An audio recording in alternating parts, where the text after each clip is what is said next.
1 सारा 127 वर्ष की अवस्था को पहुंची, और जब सारा की इतनी आयु हुई तब वह क्रियतरबा में मर गई। हालेलुया। तब वह क्रियतरबा में, हाँ जी आगे। पद 2 का बी, यह कनान देश में है और हेब्रोन भी कहलाता है, इसलिए अब्राहम सारा के लिए रोने पीटने को वहां गया। हालेलुया। क्रियतरबा में जो हेब्रोन भी कहलाता है, वहां सारा मर गई और अब्राहम रोने पीटने को वहां गया। तो अब्राहम कहाँ था? पद 19, तब अब्राहम अपने सेवकों के पास लौट आया और वे सब बेरशेबा को संग संग गए, और अब्राहम बेरशेबा में रहता रहा। अब्राहम बेरशेबा में और सारा कहाँ? हेब्रोन में। और मैंने इसको मैप में देखा तो जो मैंने अंदाजा लगाया लगभग 50 किलोमीटर की दूरी।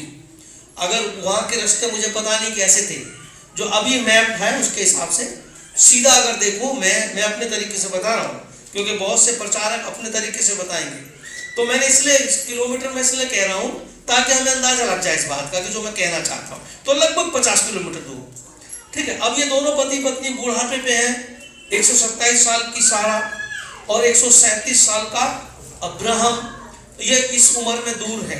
हालेलुया। और वहां पर सारा मर गई। तो इसके बारे में वहां क्यों है, इतनी दूर क्यों है? बुढ़ापे में वो दूर तो रहेंगे नहीं ना, तो सब सदा साथ साथ रहते थे। देखिए अब्राहम हमारे लिए एक क्या है, दृष्टांत है।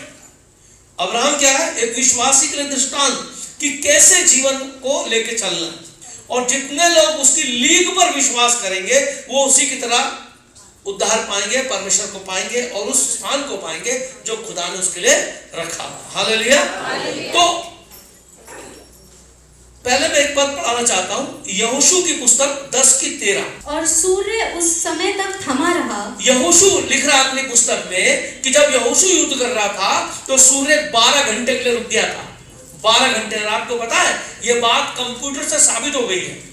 आपको पता है ये बात कंप्यूटर से 12 घंटे यहोशू ने सूरज रोका, और राजा क्या के समय में जब वो बीमार था तो उसको चिन्ह दिखाने के लिए घड़ी पीछे हो गई थी, लगभग 15 मिनट के, ठीक है। तो 12 घंटे 15 मिनट सूरज जो हमेशा चलता रहता है, जब उसका कंप्यूटर से नोट किया गया ना, उसको उल्टा किया गया, तो 12 घंटे 15 मिनट सूरज कंप्यूटर ने मिस कर दी। वो जगह मिल ही नहीं रही उसको। ये कैसे हुआ? यानी आज की टेक्नोलॉजी भी साबित करती है कि वास्तव में ऐसा हुआ था कि सूर्य क्या हो गया था? थम गया था। 12 घंटे मायने रखता है। अगर आप अभी इस वक्त लगभग हो रहे हैं 11:30, और जब रात के 11:30 हो जाए धूप इतनी निकले तो आप कहेंगे 5 बज गए अंधेरा नहीं हुआ, 6 बज गए अंधेरा नहीं हुआ, 7 बज गए, अरे अब तो 8 बज गए अंधेरा नहीं हुआ, 9 बज गए, 10 बज गए अंधेरा नहीं हुआ। और सूर्य उस समय तक थमा रहा। और सूर्य उस समय तक थमा रहा। और चंद्रमा उस समय तक ठहरा रहा। चंद्रमा भी ठहरा रहा, प्रकट नहीं हुआ। हाँ जी। जब तक कि जाति के लोगों ने अपने शत्रुओं से बदला ना लिया। हाँ, अब आप कहेंगे सूरज तो चलता नहीं, चंद्रमा चलता नहीं, कौन चलता है? हमें समझाने के लिए हमें सूरज दिखता है ना, वास्तव में पृथ्वी घूमती है। तो खुदा ने किसको रोका था? पृथ्वी को रोका था। ठीक है, हाँ जी आगे पढ़िए। क्या यह बात याशार नामक पुस्तक में नहीं लिखी है? याशार नामक पुस्तक में नहीं लिखी। कौन सी पुस्तक की जिक्र कर रहा है? याशार। कौन जिक्र कर रहा है? क्यों लिखा है यहाँ उसने? इस बाइबल में, पवित्र बाइबल में उसने याशार का नाम क्यों लिखा है? हालेलुया। लगभग 16 किताबें ऐसी हैं, ये 66 किताबों के अलावा, जिनके नाम बाइबल में है। ठीक है, जैसे मेमने की पुस्तक, परमेश्वर के सम्मुख रखी पुस्तक, गिदोन की पुस्तक और नातान नबी की पुस्तक, ऐसे बहुत सारी लगभग 16 किताबें हैं। ठीक, हनोक की पुस्तक, याशार की पुस्तक, 16 किताबें जो मैं उसको लिख दूंगा, सबको दूंगा। वो कौन सी किताबें? तो 16 किताबें हैं जो बाइबल में बताती हैं। ठीक है, लेकिन उनको वहां दर्ज नहीं किया गया। परंतु अगर हम जानना चाहें और जानना चाहें तो उनकी मदद ले सकते हैं। हालेलुया। हम, क्योंकि बाइबल कह रही है ना, वहां क्या ये बात वहां नहीं लिखी? क्या एस्तर की पुस्तक में नहीं लिखी? अरे एस्तर की पुस्तक वहां के फारस मादी राजाओं के जो उनकी पुस्तकें होती थी, ये बात वहां लिखी है। अगर कंफर्म करना तो तुम वहां से उसको देख सकते हो। हालेलुया। अगर कंफर्म करना तुम इसको वहां से देख सकते हो। तो अब हम देख रहे हैं, वापस आएंगे 23वें अध्याय में, हम देख रहे हैं कि सारा 127 वर्ष की होकर हेब्रोन में मर गई और अब्राहम बेर्शेबा में था। ठीक है, तो ये 50 किलोमीटर की दूरी क्या थी? अब्राहम कहां गया हुआ था? कहां गया था अब्राहम? अब अपने बेटे इसहाक को बलि करने मोरिया पर्वत पे, जो कि लगभग 3 दिन का रास्ता था। ठीक है, 3 दिन का, काफी दूर रहा होगा। अब्राहम वहां गया था और सारे यहां थी। तो हमने जब देखा कि उसने अपने चेलों से, अपने सेवकों से कहा कि हम परमेश्वर को दंडवत करके आ रहे, तो याशार की पुस्तक में लिखा है कि अब्राहम ने सारा को यह कहा था कि मैं इसको प्रार्थना करने सिखाने जा रहा हूं। मैं इसको क्या करने जा रहा हूं? किस तरह प्रार्थना करते हैं, दंडवत करते हैं, वो सिखाने के लेके जा रहा हूं। सारा को ये बात बोल के वो गया ताकि वो परेशान न हो। और अब्राहम वहां चला गया। ठीक है, जब अब्राहम वहां गया तो सारा को एक बहुत ही बुजुर्ग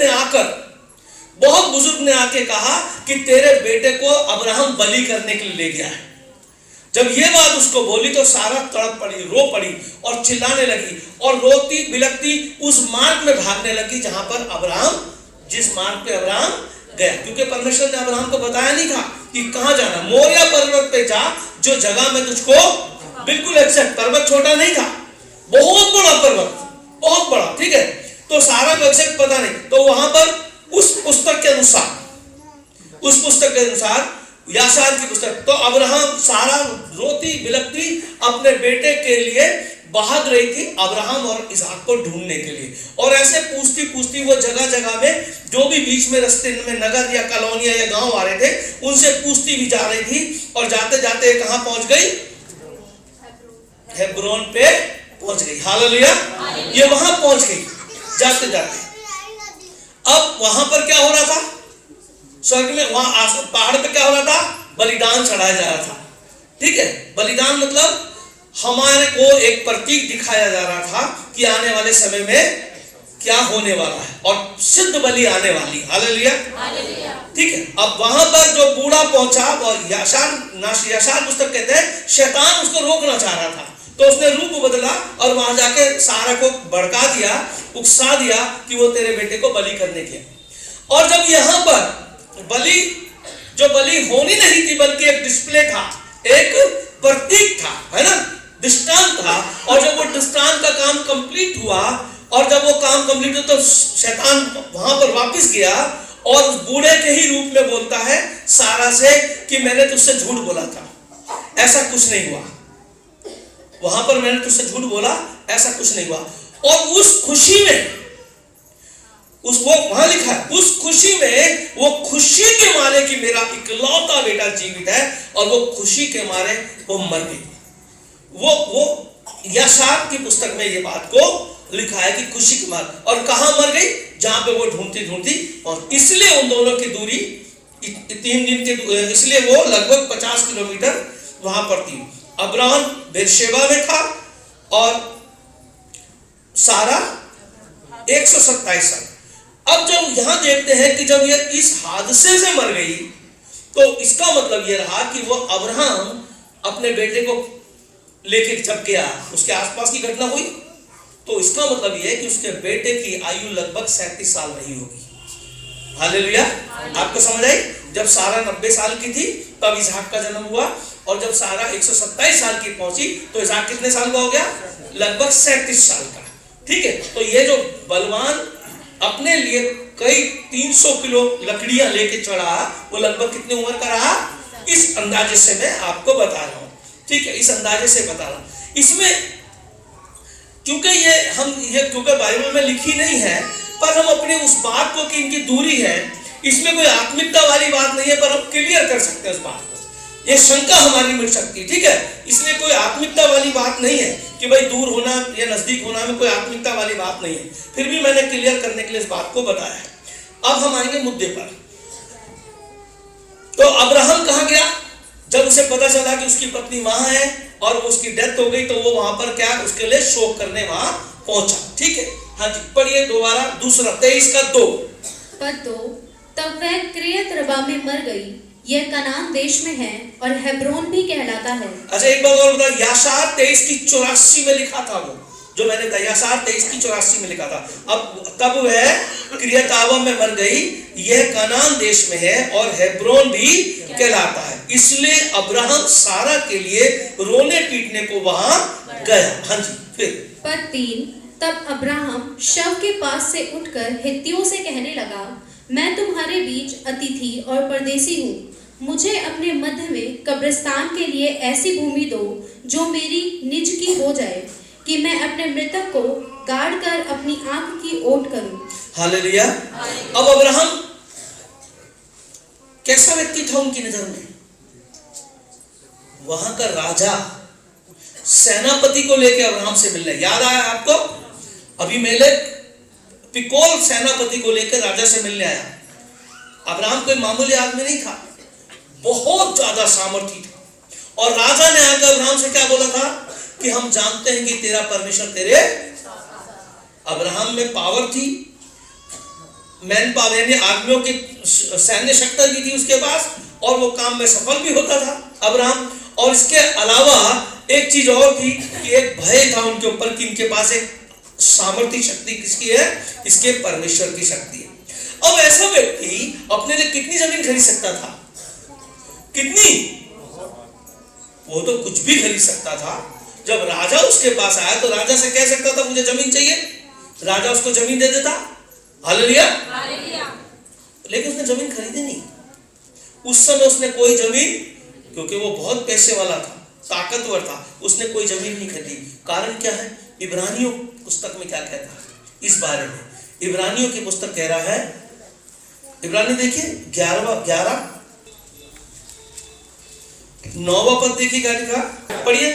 पद 9, विश्वास ही से उसने प्रतिज्ञा किए हुए देश में, पराए देश में परदेसी के समान रहकर इसहाक और याकूब समेत जो उसके साथ उसी प्रतिज्ञा के वारिस थे तंबुओं में वास किया। अब्राहम कहाँ रह रहा था? कहाँ रह रहा था? उसने अपनी जमीन नहीं ली। जमीन लेता तो मकान बनाता, महल बना सकता था, महल बना। उसने जमीन, यहाँ इब्रानियों में लिखता है कि उसको एक विश्वास था। क्या था? कि मेरा देश ये नहीं है। मेरा देश कहाँ है? हम यहाँ पर पृथ्वी पर परदेसी हैं। अब्राहम कह रहा है। आज लोग क्या करते हैं? अपने लिए बड़े बड़े किले खरीदते, इतनी पैसा, इतने मकान, पता नहीं किसके लिए खरीद रखे, पता नहीं किसके लिए रख रहे, बहुत धन इकट्ठा कर रहे, मकान खरीद इकट्ठा कर रहे। क्यों? क्योंकि उनको ना ऐसा लगता है कि हम हमेशा यही रहेंगे। उनके दिमाग में ये बात है। पर हमारा अगुआ अब्राहम हमें क्या बता रहा है? कि हम पृथ्वी पर परदेसी। इसलिए उसने वहां पर कोई जमीन नहीं खरीदी अब्राहम ने। वो चाहता तो खरीदता, लेकिन अब यहां पर अब क्या जरूरत पड़ गई? आपको समझ आई? ये लिखा क्यों है? वो कहता है कि मेरी निज जमीन हो जाए।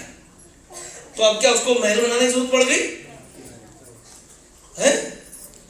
दोबारा पढ़ो बेटा इसको, पद को, 3वां अध्याय 23वां अध्याय 4वां पद।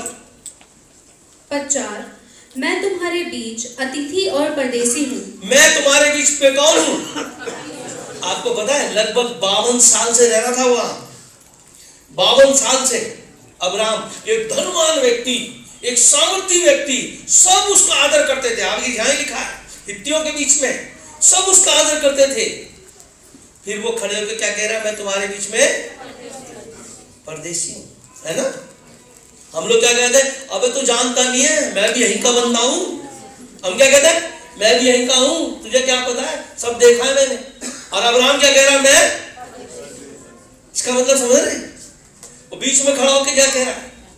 भैया वो आपको और मुझे और उनको बताना चाहता है कि अपने आप को देखो कि हम कौन है, और हर वक्त याद रखो कि हम कौन है, क्योंकि अब्राहम जो करता है वो हमारे लिए करता है।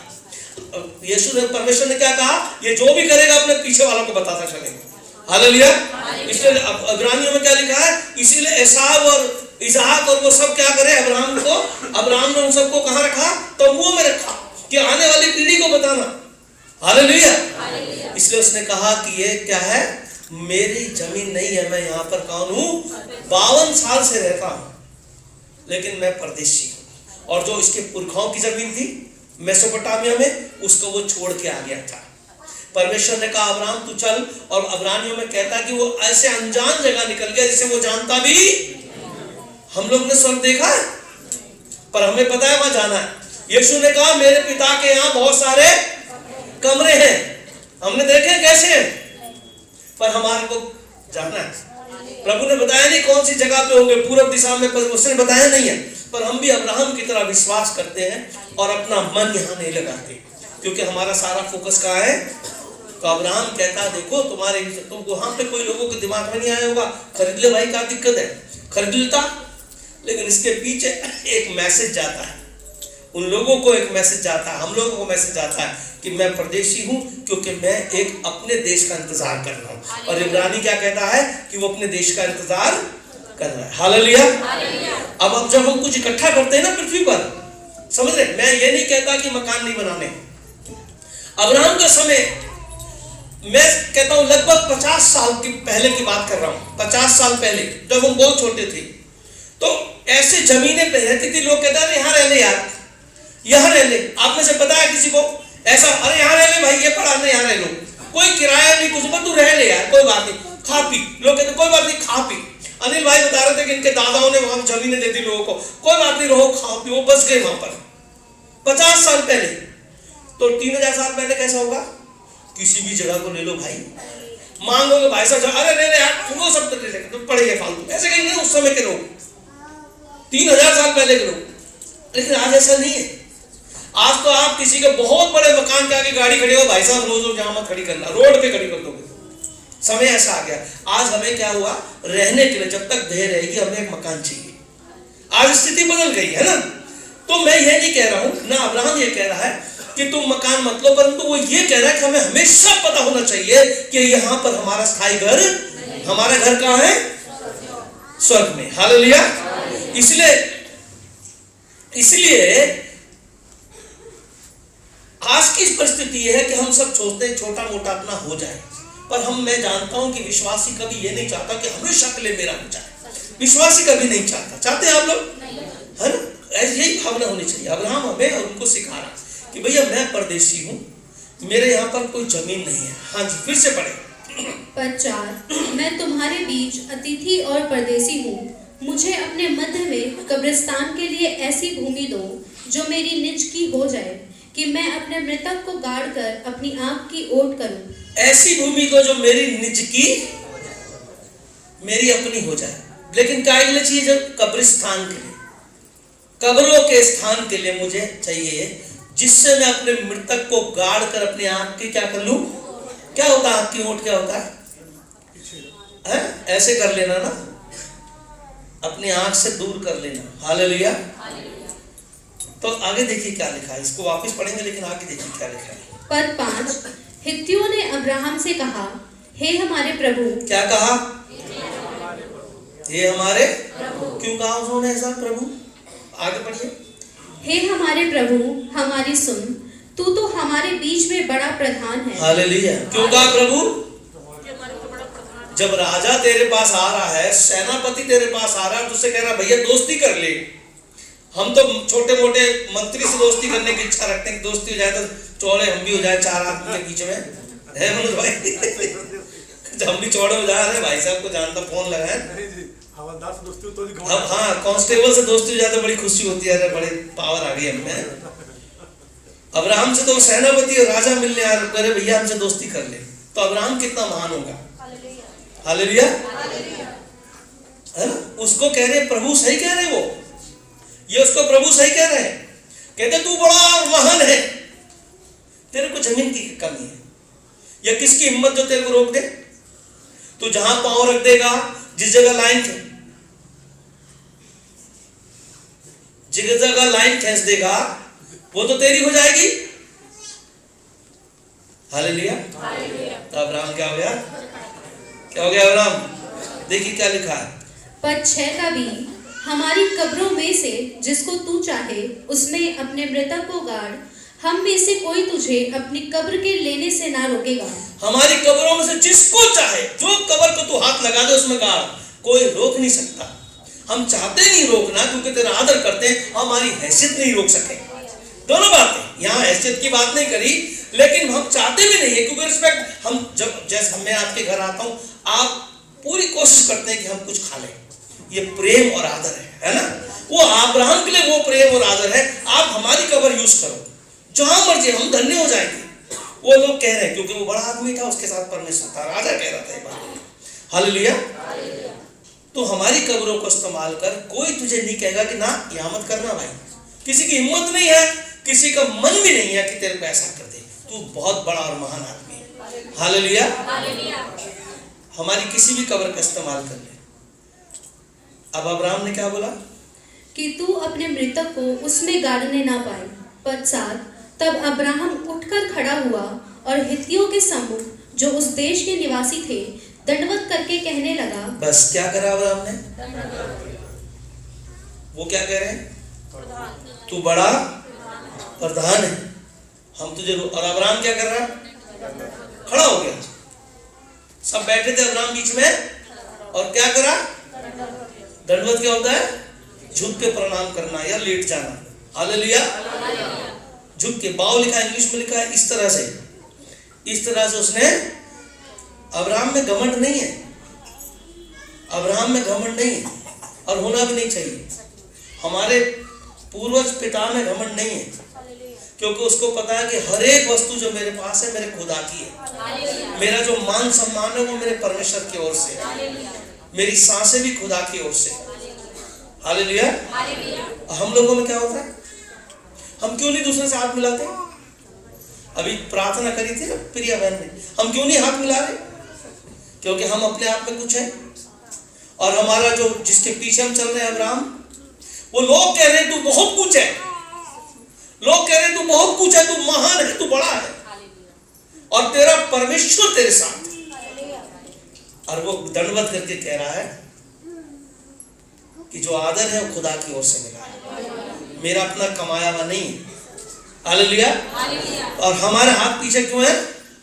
क्योंकि हमारे अंदर बहुत धार्मिकता आ गई, हमारे अंदर बड़ी प्रार्थना की पावर आ गई, हमारे को प्रभु ने ज्यादा दे दिया, हम मैं, और एक दिन वहीं पहुंच जाएंगे हम। हालेलुया। क्यों? एक दिन खुदा ले लेगा, क्योंकि जो भी उसने आशीषें दी हैं वो हमारी आत्मा की उन्नति के लिए दी है, शरीर की उन्नति के लिए नहीं है। क्योंकि जब आत्मा प्रसन्न रहता है, शरीर में सब कुछ होता है, तो आत्मा और ज्यादा धन्यवाद करता है। हालेलुया। अब्राहम, पौलुस इस बात में कहता है कि जब सब जगह आप तृप्त होते हो तो आपका आत्मा और धन्यवाद करता है। हालेलुया। पर ये घमंड की ओर नहीं मुड़ना चाहिए। हमारा आदि पिता कहता है कि ये घमंड की ओर नहीं मुड़ना चाहिए। पढ़िए क्या लिखा है। पद 8, यदि तुम्हारी यह इच्छा हो कि मैं अपने मृतक को गाड़कर अपनी आंख की ओट करूं, तो मेरी प्रार्थना है कि सोहर के पुत्र एप्रोन से मेरे लिए विनती करो कि वह अपनी मकपेला वाली गुफा, जो उसकी भूमि की सीमा पर है, उसका पूरा दाम लेकर मुझे दे दे। हालेलुया।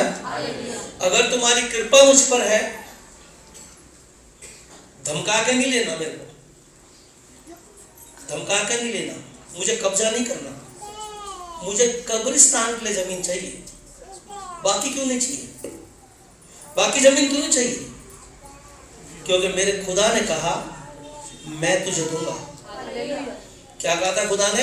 मैं तुझे दूंगा, ये सब जमीन तुझे क्या करके दूंगा? निज करके दूंगा। हालेलुया। ऐसे लिखा है ना पिछले अध्याय 12वें अध्याय से, हम कहते उसने बार बार कहा मैं तुझे ये निजी करके दूंगा, मैं खरीद लूंगा। तो फिर क्या हो जाएगा? खुदा कहेगा कि मैंने नहीं दिया अभी। हालेलुया।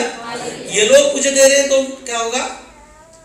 जब अब्राहम ने सदोम के राजा से क्या कहा था कि मैं एक फीता भी नहीं लूंगा, कल को तू कहेगा कि मैं तेरी वजह से अमीर हो गया, तुम्हारी जमीन का टुकड़ा भी नहीं लूंगा, क्योंकि मेरा खुदा मुझे देगा तो खुदा ही देगा। हालेलुया। कल को तुम ना कहना कि जिनके जो ग्रंथ में बात लिखी है वो हम लोगों ने दे दी थी जमीनें। आप समझ रहे? इसलिए अब्राहम ने उस जमीन को खरीदा नहीं, कब्जा नहीं करा। वो चाहता तो राजा से बोलता, वो वैसे भी कब्जा कर लेता, किसी की हिम्मत नहीं थी निकाल देता। वो कह रहे कि तू महान और बड़ा है, लेकिन अब्राहम कहता है मेरे पिता की बात पूरी हो हमारे जीवन में। जो खुदा हमें देना चाहता है उसका इंतजार करो। और खुदा को उसके तरीके से अपने आप को दे दो कि मुझे अपने तरीके से चला। हालेलुया। पर कब्र के लिए जमीन फिर क्यों? इसके लिए भी क्यों? हालेलुया। ये जिक्र है भाई, पूरा एक अध्याय है, पूरा एक अध्याय है। कभी पढ़ा इस बारे में? कभी ठहर के सोचा? हालेलुया। कब्र के लिए जमीन क्यों?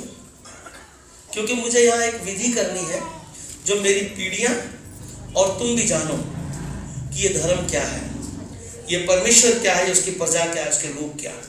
Hallelujah, hallelujah. हाँ जी, यूदा की पत्री, हम कह रहे हैं कि वो कब्र क्यों मांग रहा? कब्र भी क्यों मांग रहा? क्यों वोट कर रहा? भैया कहीं जला दो, कहीं गाड़ दो। मुर्दा गाड़ना कोई मुश्किल थोड़ी है। आज के समय में तो चलो कोई देख लेगा तो जंगल में जाके, लोग तो आज भी जंगलों में गाड़ देते किसी को जाके, है ना? उस समय तो सब जगह खुला ही खुला था, गाड़ देते, कहीं भी कौन रोक रहा था तुमको? हालेलुया। कहीं गाड़ देते। वो कह रहे मेरी कब्र में वहां रख दो, क्या दिक्कत है? उनकी कब्र में रख दो। हाँ जी, पढ़े यूदा की पत्री 9वां पद 9। परंतु प्रधान स्वर्गदूत मिकाएल ने जब शैतान से मूसा के शव के विषय में वाद विवाद किया। बस, प्रधान स्वर्गदूत, किसका स्वर्गदूत है भाई? परमेश्वर का प्रधान, और वो भी मिकाएल है। स्वर्गदूतों के नाम है, उनके पद है, उनके कुछ काम है। मिकाएल स्वर्गदूत शैतान से क्या कर रहा है? शैतान से वाद विवाद कर रहा है। प्रधान आ गया, शैतान से बात किसके लिए कर रहा है? किसके लिए कर रहा है?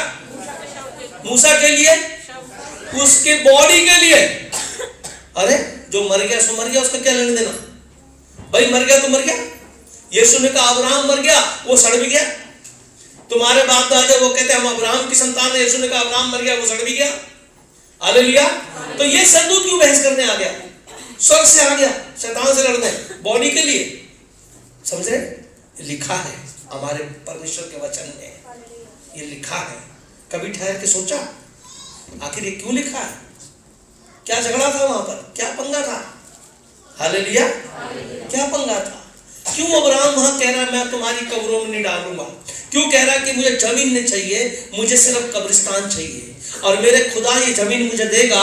लेकिन उसने कहा तू निश्चित जान, याद है आपको अंगीठी और मशाल जब आई थी तो वहां क्या कहा? तू निश्चित जान कि 430 साल के बाद दूंगा।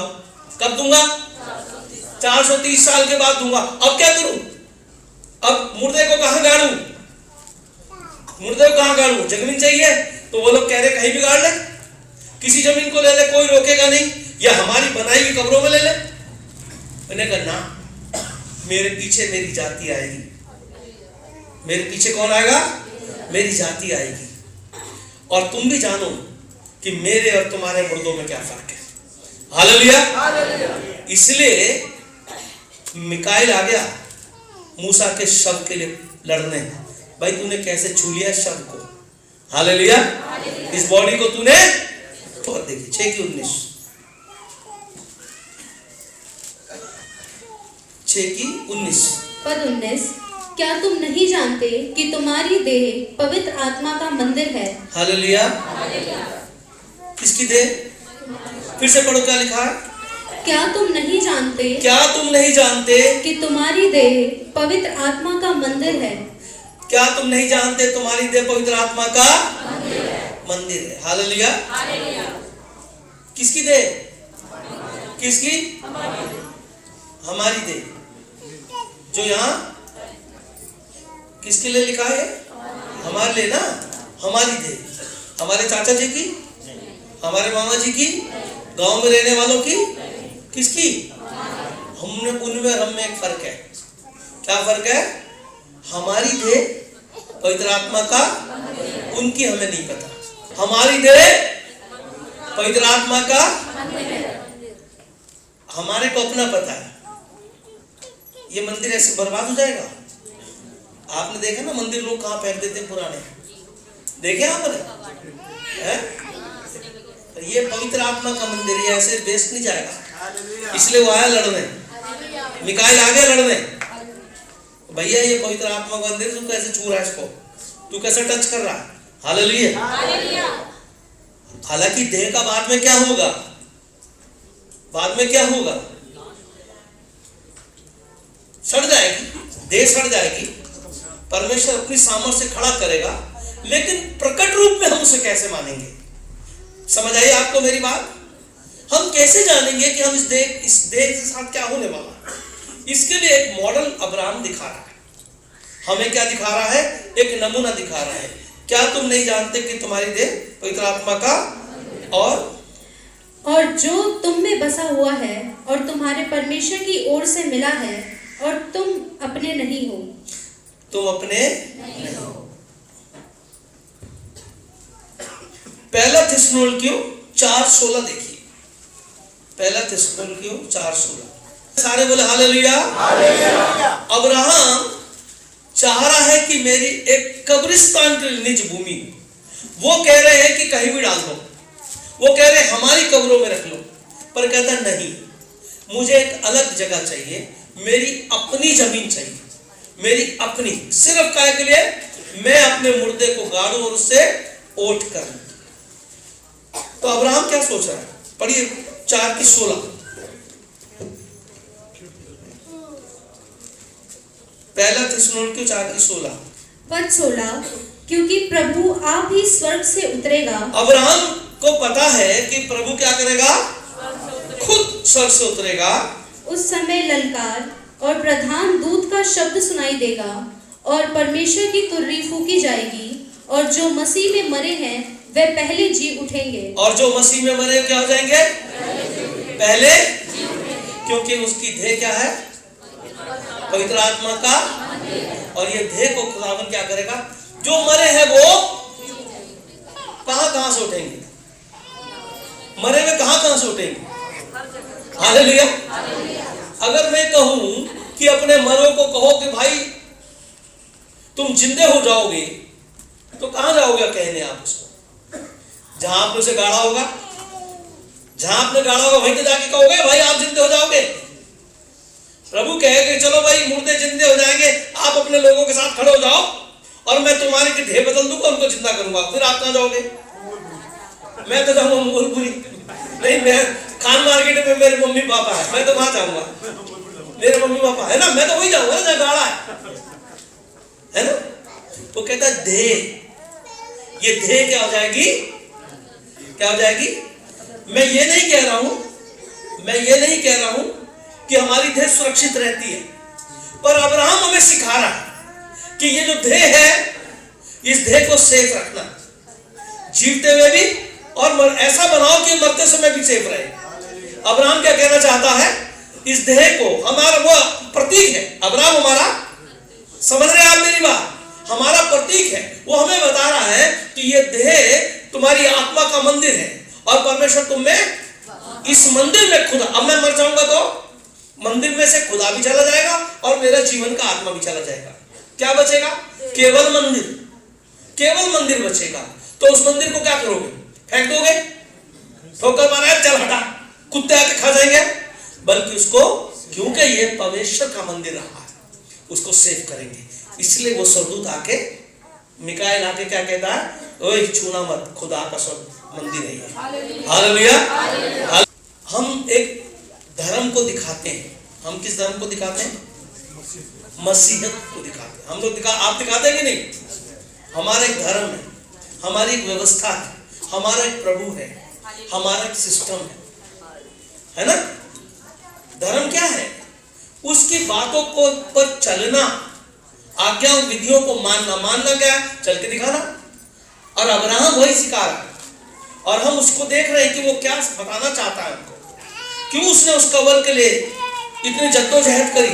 आसानी से किसी भी कवर में डाल सकता था, किसी भी जमीन में डाल सकता था, चुपके से छुपा सकता था, लेकिन वो ऐसा क्यों कर रहा? क्योंकि वो कहता है कि हमारी देह परमेश्वर का मंदिर है, और एक दिन ये यीशु खुद आएगा और हमारी देह को क्या कर देगा? जिंदा कर देगा। हालेलुया। हाँ जी, 15:52, पहला कुरिन्थियों 15:52 क्या लिखा है? पद 52। यह क्षण भर में पलक मारते ही अंतिम तुर्री फूकते ही होगा, क्योंकि तुर्री फूकी जाएगी और मुर्दे अविनाशी दशा में उठाए जाएंगे। हाँ, मुर्दे कैसे उठाए जाएंगे? मुर्दे कैसे उठाए जाएंगे? चलो मैं आपको बोलूंगा भाई मुर्दों को उठा लो, तो कहां जाओगे उठाने? मुर्दे अब अविनाशी दशा में जब पता है उठाए जाएंगे तो भैया कहाँ रखना, उसको कहाँ रखना है, सेफ रखना है कि नहीं। अब्राहम को पता है भैया आने वाले समय में सिखाना पड़ेगा, इसको करके दिखाओ। हालेलुया। उन्होंने कहा हमारे मुर्दों में गाड़ दो। क्या बोला, हमारे मुर्दों में? बोले ना, हम अलग हैं, हमारी जाति अलग है, हमारा सिस्टम अलग है, हमारा खुदा अलग है, हमारी रीति अलग है, हमारी ध्येय अलग है, क्योंकि हमने इसमें अपने परमेश्वर को रखा, इसलिए तुम्हारे साथ मिक्स नहीं कर सकता। हालेलुया। मैं मिक्स नहीं कर सकता, तो ठीक है, आप मिक्स नहीं कर सकते हो, हमारे किसी और जगह में रखो, कोई भी जगह ले लो ना, फ्री की कोई जगह नहीं लूंगा, मैं खरीदूंगा। कल को तुम ना कह दो कि हमारी जमीन में वो रहा जिसके खुदा ने कहा था मैं तुम्हें दूंगा। हालेलुया।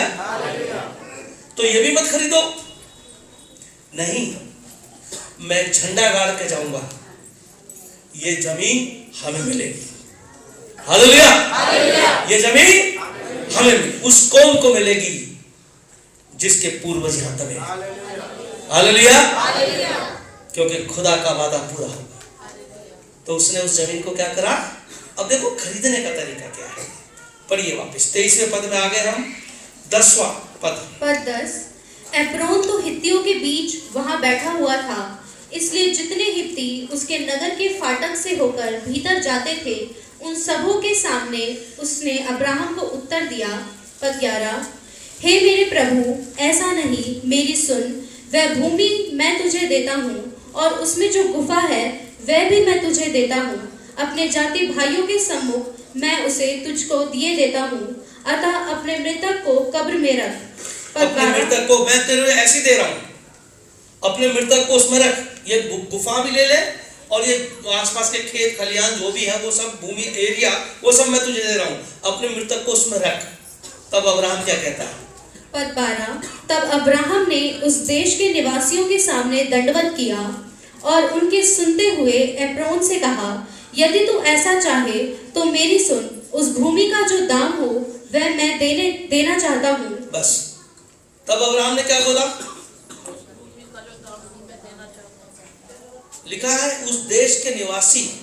क्या सारे लोग आगे होंगे वहां, क्या सारे देश के लोग आगे होंगे।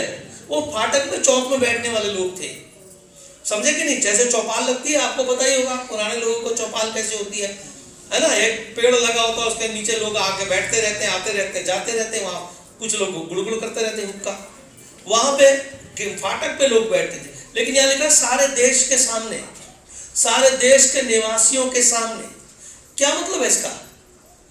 हित्तियों को, एक अन्य जाति को बताना चाहता है कि हमारी कब्रों का मतलब क्या है, हमारे मुर्दों का मतलब क्या है, हमारे जीवन और मरने का मतलब क्या है। हालेलुया। पौलुस क्या कहता है, जीना भी मसीह में और मरना भी मसीह में। मर गए ये नहीं कि लोगों ने लात मारी और फेंक दिया, कुत्ता आके खा गया, लोग कहे सड़ा मारी, हटाओ बदबू मार रहा है।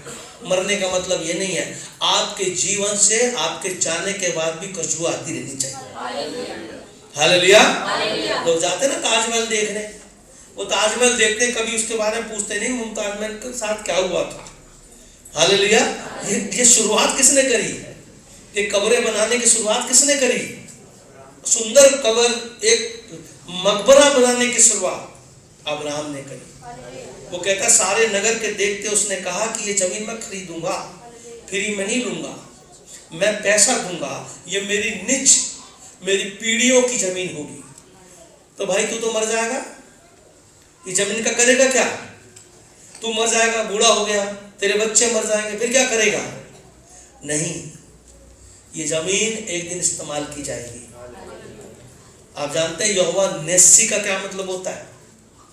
नेस्सी का मतलब होता है झंडा, हमारी कौम का झंडा।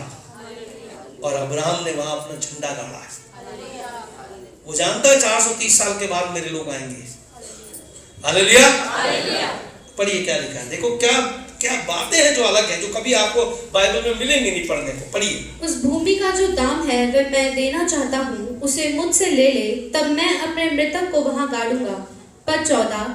एप्रोन ने अब्राहम को यह उत्तर दिया, हे मेरे प्रभु, मेरी बात सुन, उस भूमि का दाम तो 400 शेकेल रुपा है, पर मेरे और तेरे बीच में यह क्या है? अपने मृतक को कब्र में रख। अब्राहम ने एप्रोन की मानकर उसको उतना रुपया तोल दिया जितना उसने हित्तियों के सुनते हुए कहा था, अर्थात 400 ऐसे शकेल जो व्यापारियों में चलते थे। बस ये शकेल जो व्यापारियों में चलते थे, क्या बाइबल में कहीं और लिखा है? ये बात शकेल लिखा है, व्यापारियों का बिजनेस लिखा है, लेकिन ऐसा रुपया जो व्यापारियों में चलता था, ये बात कहीं नहीं लिखी गई। हालेलुया। इसका मतलब क्या है भाई? इंटरनेशनल करेंसी की बात हो रही है। इंटरनेशनल करेंसी जो दुनिया में चल रही है, व्यापारियों में चल रही है। इस देश का व्यापारी उस देश में बेच रहा है ना। दो बातें दिखाती हैं कि अब्राहम के पास पैसा इतना था, वो इंटरनेशनल बिजनेस कर सकता था, वो कहीं भी किसी भी जगह से कुछ भी खरीद सकता था। दूसरी बात कि उसने इतना पक्की करेंसी दी, ये नहीं कहा कि भाई साहब मेरे से ये खरीद लो यार, ये सामान ले लो, ये मुझे दे दो। इतना पक्का उसने काम किया अब्राहम ने, क्योंकि उसको वो जमीन ऐसी चाहिए थी कि पीढ़ियां आने वाली उसकी वहां पर।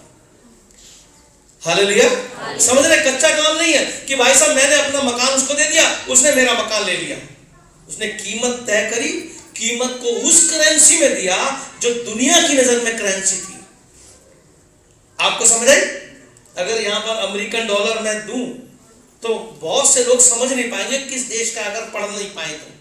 हमारे देश का आप तुरंत समझ जाओगे, तो हमारे देश का 500 का है, 20 का है, 50 का है। लेकिन जब उसने वो करेंसी दिखाई इंटरनेशनल, तो वो ये बताती है कि उसने कितना पक्का काम किया है अब्राहम ने। और इसलिए क्योंकि वहां एक छाप छोड़ना चाहता है, पूरे नगर के लोग, लिखा है नगर के लोगों के सामने वो दिखाना चाहता है मुझे को ये जमीन पुख्ता तरीके से खरीदनी है। ऐसा क्या हो गया?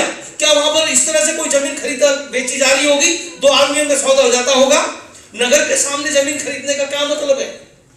क्योंकि अब्राहम वहां पर एक झंडा गाड़ना चाहता है अपनी कौम का, और अपनी कौम के लिए एक मिसाल का कि क्या होता है, परमेश्वर ने जो वादा किया उसको कैसे पूरा किया जाएगा। आपको पता है जब यूसुफ मरा तो यूसुफ ने वादा किया, अपने भाइयों से वादा लिया, मेरी हड्डियों को कहां लेके जाना? जब याकूब मरा उसकी हड्डियों को दूसरे देश यर्दन पार लाके लगाया गया, उसी नगर में जो खुदा उसे देने वाला था, उसी देश में उनकी हड्डियों की कीमत थी। हालेलुया। और लिखा है जब एलीशा मरा तो एलीशा जिस कब्र में पड़ा था उसकी हड्डियां पड़ी थी, मांस सड़ गया था, और एक मुर्दे को लोग ले जा रहे थे। और जब वो वहां से मदानी लोग हमला करे तो जल्दी धबड़ कब्र में मुर्दे को साथ वाली कब्र में धके घुसे आ गए। और वो कब्र किसकी थी? एलीशा की। और जैसे मुर्दे की हड्डियों, मुर्दे से वो हड्डी टकराई, मुर्दा उठ के भाग लिया। उसकी हड्डियों में जान थी भाई। एलीशा नबी ने अपने जीवन में 14 चमत्कार लिखे, बहुत किए होंगे, 14 लिखे। उसकी तो हड्डियों में भी पावर थी। मुर्दा उसकी हड्डी से, एलीशा ने बोला हट बे, कहां लेटे? हट, पवित्र के साथ लेटेगा है? पवित्र के साथ लेटेगा। पता नहीं अब्राहम ने मना किया कोई इनके साथ कोई मिक्स नहीं होगा। हालेलुया। क्या कहा था अब्राहम ने? तुम्हारी कब्र यूज नहीं करूंगा, तुम्हारी जमीन यूज नहीं करूंगा, अपने लिए, अपने लोगों के लिए। हम पवित्र हैं, हमारी देह पवित्र है क्योंकि परमेश्वर इसमें वास करता है, और एक दिन ये देह उठाई जाएगी। इसलिए मुझे निज भूमि चाहिए, से भूमि चाहिए, जगत से अलग भूमि चाहिए, और ऐसी चाहिए जो पुख्ता हो, क्योंकि हमारे पुरखाओं, हम झंडा गाड़ेंगे, हमारी पीढ़ियां यहाँ की लौटेगी। थोड़ा सा और पढ़ के खत्म करेंगे। पद 17। इस प्रकार एप्रोन की भूमि जो मम्रे के सम्मुख मकपेला में थी, वह गुफा समेत और उन सब वृक्षों समेत भी जो उसमें और उसके चारों ओर सीमा पर थे, जितने हित्ती उसके नगर के फाटक से होकर भीतर जाते थे, उन सबों के सामने अब्राहम के अधिकार में पक्की रीति से आ गई। कैसे आ गई? अरे इतना पक्की रीति से भैया, एक दो किरदारों का जिक्र है जिन्होंने जमीन ली। अब्राहम ने ली, जिसको जो यूं करके ले सकता था। समझ रहे आप कितना? इसको लिखा है एक अध्याय में, इसका महत्व है। ये हमारे लिए एक चिन्ह है, एक हमारी देह जो हमें यहाँ भी संभालनी है और वहां भी इंतजार करते रहे खुदा आके मुझे लेके जाएगा। समझ रहे आप? यहाँ भी संभालनी और आगे के लिए भी तैयार रखनी। और दूसरा अब्राहम बताना चाहता है कि मेरे लोग यहाँ आएंगे दोबारा, क्योंकि खुदा ने मुझसे वादा किया है एक दिन वो यहाँ आके लौटेंगे, और ये कब्र उसका झंडा है। आइए दुआ करते हैं।